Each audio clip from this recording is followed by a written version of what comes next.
Hi everyone, thank you for coming to our first show and tell for this housing repairs project. This is our team from DXW. So we're DXW Digital. We're a kind of digital agency that work with the public sector. Most of what we do is trying to make software that works. This is the team, the core team that's been working on this project. Devs unfortunately can't be here today, but we've got Daria, our service designer, Vita, user researcher, and me, Alex, transformation manager. But importantly, our team is actually much bigger than that, and there's lots of you in the room from Southwark, Greenwich, South Kesteven and Lincoln. Yes, hi everyone, thank you. So what we're here to do, so this says Housing Repairs Alpha, but actually this is an alpha to understand what a common pattern for housing repairs would look like.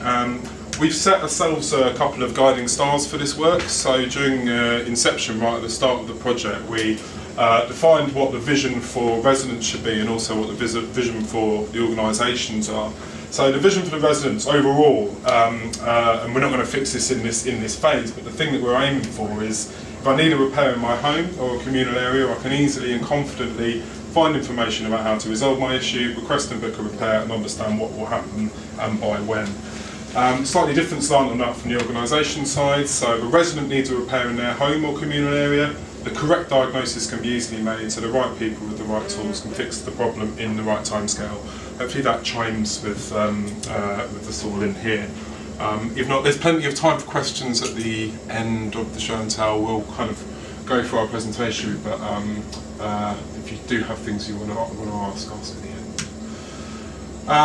So what even does alpha mean? So we're following this method of delivering things in phases. So this is from the Government Digital Service, and this shows the phases that we normally work through. So discovery, alpha, beta, and live.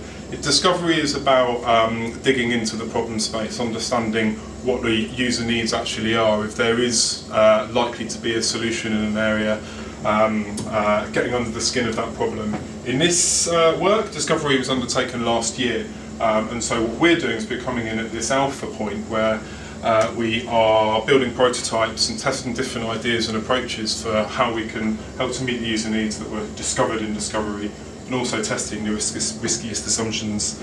At any point in these phases, we might decide that this isn't a thing and it shouldn't go on, or we might decide that this is worth further investment and this is worth further development.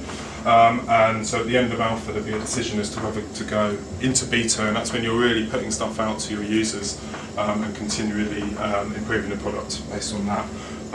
There's lots more to say around that, but that's not really what we're talking about. We're talking about housing repairs. Last thing I'll say in the introduction is what is a service pattern. So this is about understanding what a service pattern, a common service pattern, could look like for housing repairs. So a service pattern is best practice for providing services that meet user needs. It doesn't require uniformity. It doesn't mean that there'll be a single system that provides housing repairs for all councils.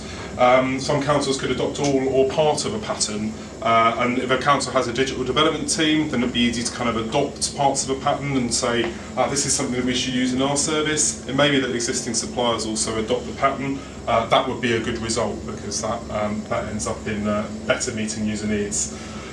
Stolen, like most of those words from here. This is, if you Google local government service patterns, you'll find this.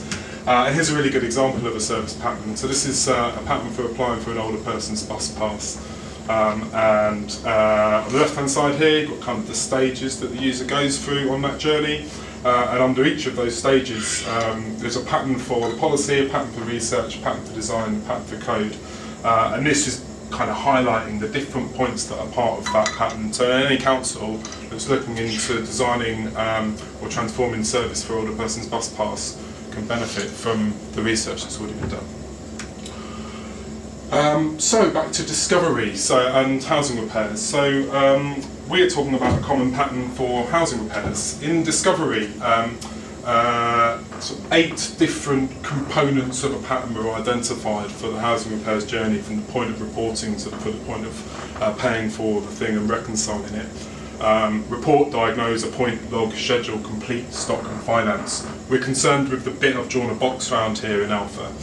So we're concerned about testing approaches and seeing where the common patterns should lie in the reporting through to logging and scheduling part of the journey. This sprint, so we're working with sprints. We're working in 2 weekly sprints, and that means that every 2 weeks we deliver something of value that we've tested, and we have a goal that guides those 2 weeks. So 6 weeks in total. We've just finished our first block of 2 weeks. So what have we done? We've done service mapping workshops. Yes. Sorry, workshops. Workshops, yes. But it's one workshop in 4 places at the same time. We built an initial prototype and we tested that with residents, and we've been synthesising those insights. But much more on that from Daria.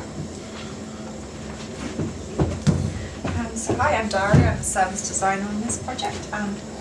If you heard that, it was a really sharp static there.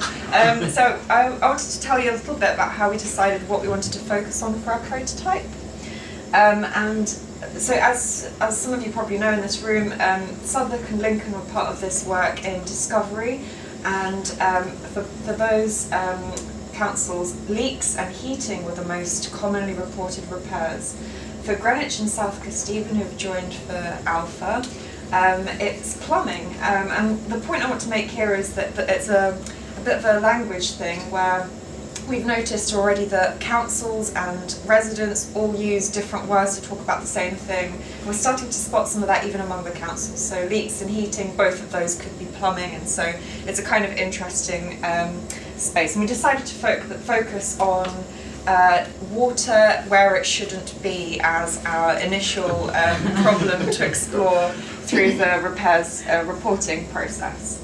So what we did was we ran a service mapping workshop at each of the 4 councils. So we ran 4 workshops in total to understand where in the journey there are opportunities. So we were looking at mapping from start to finish, from the resident identifying that there's a repair to report, to reporting that repair, but not necessarily through to the later stages. So we looked at how that process happens, what data is within that, what opportunities there are within that, and what problems we can look to tackle in that space. And within that, we found that there are 2 distinct types of misdiagnoses. So there's the misdiagnosis of the problem itself, so that could be where something's just been interpreted to be a leak when actually it might be just a bit of damp or a different problem entirely. Well, there's also the misdiagnosis of responsibility, and that's where at the beginning we've assumed that it's the council's responsibility to repair something, and it actually might be that it's a housing association's responsibility, or that it could be the person's own responsibility to do some self-help first before they get the council involved. And so that can take up a lot of the service demand and the resources, when actually they could be going down a different path initially. And so for this initial prototype that we've created, we decided to focus on eligibility as our core theme. And the way we did that was by eliminating anyone who we think wouldn't be able to report online. And these people included anyone that's dealing with an emergency that might actually need to call through, any self-help cases, as I mentioned before, so particularly for damp, we know that at least in some of the councils there's a process you have to go through on your own first for a few months before the council does anything.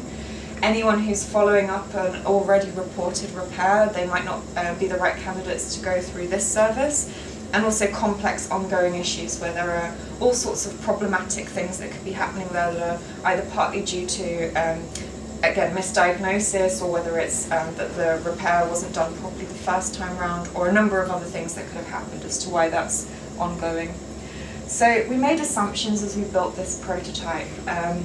Our first assumption was that we can use a postcode and address to determine eligibility, that we can identify and retrieve prior reports, that we're capturing enough information to establish a diagnosis, and that it's technically possible to build this. All of these things actually spat out lots of questions as well, but we'll go through those as we go through the prototype.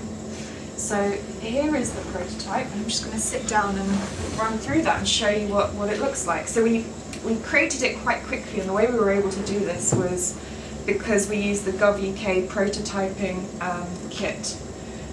And that means that all of the visuals that you're seeing come from that kit, and it makes it much quicker to pull something together. So if I start the prototype, we've got this initial screen here that tells someone if they're dealing with a gas emergency, they can follow the gas process. And if they start now, so initially we would be filtering them out here for whether or not they live in a council property. Doesn't matter what I type there, anything works. So where is the repair located? So they'd select their address. And here again it highlights that we're only responsible for the things maintained by our council. And if they click anything else or click an address that isn't applicable, it would take them off this journey, so it would tell them you need to report elsewhere. So if they continue, it asks them, is your repair one of these emergencies? And again, this was part of that idea of people that aren't eligible shouldn't be on this journey. So if they don't have any of these emergencies, they can click, no, my problem is not one of these, and continue. You'll see as well here that on the right-hand side, it's capturing all the information as the user's going through, so they know what they've said to previous questions.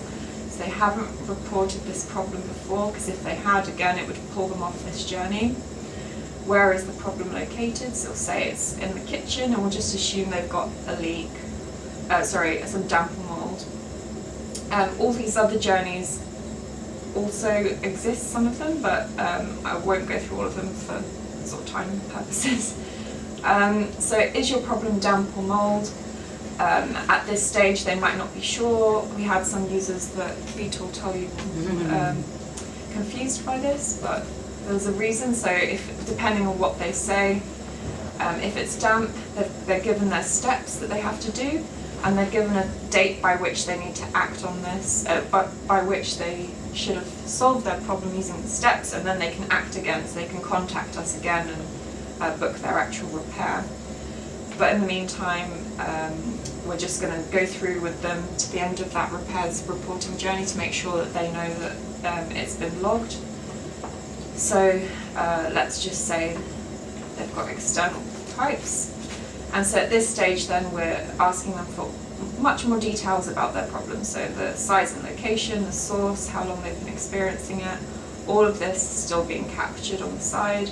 They've got the chance to write specifically what it is. So, that's probably maybe they're accurate. angry. It's very difficult to type with a lag, I'll just say that. And they can upload a photo specifically, so that's useful if they want to. I'm not going to, but you can. And you can continue, and then you're just going to give some basic information about how you want to be contacted.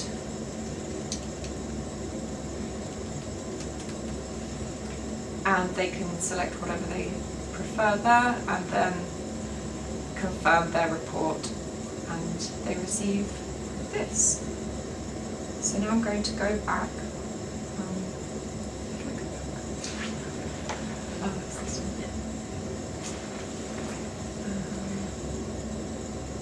Good.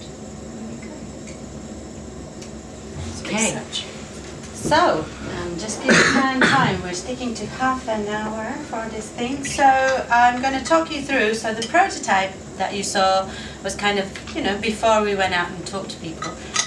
It's really exciting for me. So I'm going to talk you through first kind of a little bit of what we did. We booked 5 people, we had 1 no-show, so we ended up talking to 4 people, 3 of them online, 1 of them we actually visited at home, and this was a mix of Greenwich and South Kesteven residents. There was a bit of mix of the kinds of properties they lived in. Some lived in flats, some kind of had a bungalow type of house.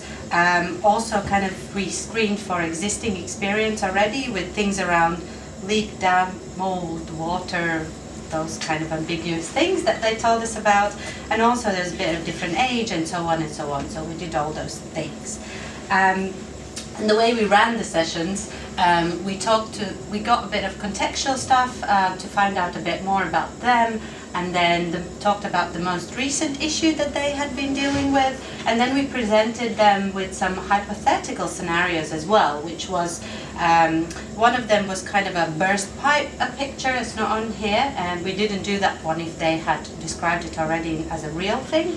Then the other one that we saw as a damp on the left, and the other one that's mold and possibly damp too, or maybe a little bit of a leak, but just visibly very different. So we got them to go through it. Not everybody was able to do all of them because some took time to connect and we didn't go through all of them, but most of them managed at least a couple. So some bigger takeaways that are kind of not specifically the prototype things, but they're worth mentioning and remembering as we go forward. So as we saw people interact with the prototype, we realized there are quite distinct types of people, not kind of traditional personas when you think about geographical location and how old are they. And we need to support those different kinds of people. So this might be somebody who's quite impatient and fast, so they just don't pay attention to the content, they just want to flick through it, they want to just tell the council kind of what the problem is. And then you might have somebody who's patient and quite meticulous and like pays attention to everything that's on the screen. And the reason we're having kind of all these different kinds of people and how they interact with it, there's different things that affect the way they interact with a service or with an online thing. So first of all, experience with council housing. So is it the first time they live in council housing, how long they've lived there, how well they know their property, what's their previous experience been like, you know, where did they get in touch and were asked for more evidence or told to go away and come back once they've done something. And things around vulnerabilities, obviously, and digital inclusion as well. Do they have a device? Can they access internet? And so on and so on. So it's just interesting to remember these, because unless we kind of remember different types of people and are they impatient, what their experience is like, then we will again see kind of failure demand. And overall, the people that we showed prototypes and talked to, they were actually able to report a variety of scenarios on this prototype, which is good, and they have internet access for those that we spoke to. But some people have lost trust in online reporting, so particularly even if they're able to use an online tool, doesn't mean that they will. So some of it comes out from discovery as well, so I won't go into a lot of detail, but for example, someone said, oh, I went twice and I reported something online, then I didn't hear anything back, and then I had to call and they said my thing wasn't on the system. So there are things like that that we need to keep in mind, because you go online and nothing happens. We'll need to think about the wider kind of service and how that we're not just putting on some kind of online thing, so it's seamlessly integrated to make sure things are actually happening. And you'll also likely to need to communicate kind of the improvements and benefits to make sure that you drive the uptake. And now on to highlights from prototype testing, round 1. So we did a bit of co-analysis together. Daria and Debs also sat in on some of the sessions. And I think the biggest kind of finding that came out, that actually people ended up in the wrong journey or felt reporting was long-winded, even though they were able to report it. Now, some of the reasons, and probably the biggest reason why that happens, that this kind of elimination style online journey doesn't really match how people naturally think about problems and the way they want to talk about it. So we saw this in call centers as well, when somebody calls up, they just say what they need to say, and then you ask them follow-up questions. And equally, online, people sort of wanted to just say what they want to say instead of having all these different steps. Is it this? Is it this? Is it this? Is it that? So I think that's probably one of the biggest takeaways from the prototype testing. Particularly as well, so we presented early on this list of emergencies. So because of this kind of, I want to tell the council what the problem is, people were really put off by these emergencies. Some people didn't even realize, most of them, that this was actually a list of emergencies at all. So they just selected one that sounded the closest to their problem, which pushed them to say, oh, call the council, whereas actually they should have selected, no, my problem is none of these, and then continue with the journey. So there are things we need to think about and how to deal with this, or splitting this out, maybe an experiment with a couple of different things. Which also leads me on to sort of emergency, priority and escalations, what they mean. So for councils, this might mean something very specific and straightforward and kind of what happens on the organization side. But for a person, actually, it's not quite so strict. So it might be that emergency is a true emergency, that they do have lots of water coming out and it's leaking onto electrics. Or it could be an ongoing leak, but because they're not happy of how it's been dealt with, or they just don't know what's going on, they're like, you know, I'm a bit fed up and now this is a priority. So we need to think about how we again take people on that journey so that they go down the right route, and we use kind of the language that they use as well. So this kind of reverse thinking, instead of going with these elimination steps, also was the reason why people consistently had a really positive experience with that more details page, which I'll show you in a minute. So this was the more details page. So when they went through all these elimination steps, they all were presented with this to say, okay, give us some more information. And they were able to put a picture on there, which we actually tried out a couple of times. And, you know, people said, yeah, this is it. This is what I was after. But also some people struggled a little bit because there's only one open field. So although it was really positive, what we can do is think about how this might be a bit more structured, so to make sure that we get the information that the councils need to then make a decision confidently and do something about it. So maybe we could put different fields saying, where is the problem, and so on. Particularly also things around pictures. We know that people might want to put a few on. We had somebody who actually wanted to draw the location of the problem and put a picture of a drawing as well as the real problem. So this was really positive, but we can still improve it. And it proves how kind of we went kind of the wrong way around. And it's good that we know it now. And people really struggled with kind of, have you reported this problem before? Because it's not a simple yes or no question. I will speed up in an eye on time. So in their mind, when you ask them, it could mean different things. It could be, yeah, I've had this problem before, but it has recurred. So have I reported this before?